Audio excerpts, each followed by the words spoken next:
Fara reglirovka, kimlardir salon kollektor deydi. Korotchi shu narsa. Buning ikki chetida xuddi shunaqa oq klipsalari bor. Sekin tepaga ko'tarib, akkuratni chiqazib olamiz. Buni chiqazib olganimizdan keyin xuddi shu joyda bitta qora joy bor. Buni ko'tarib turib orqasidan itarsak chiqib keladi. Buni zavodga xuddi shunaqa chirog'i bo'ladi, yashil yonadigan. Buni poyatdan o'chirib tashlaymiz.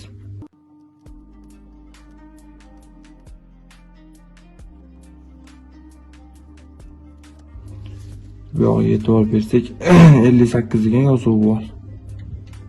Xuddi shu oyog'i minus bo'ladi.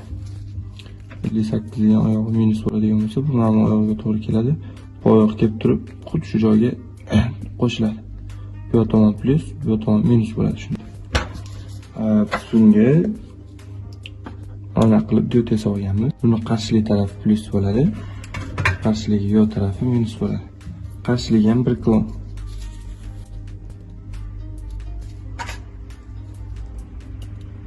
Xuddi shu joyga tiqib olamizda. Buni ham payt qilamiz. Diod yonadigan tarafi old tarafga qarab turishi kerak bo'ladi. Shunaqa qilib orqasidan payt qilamiz. Oyoqlarni oshiqchadan kesib tashlaymiz.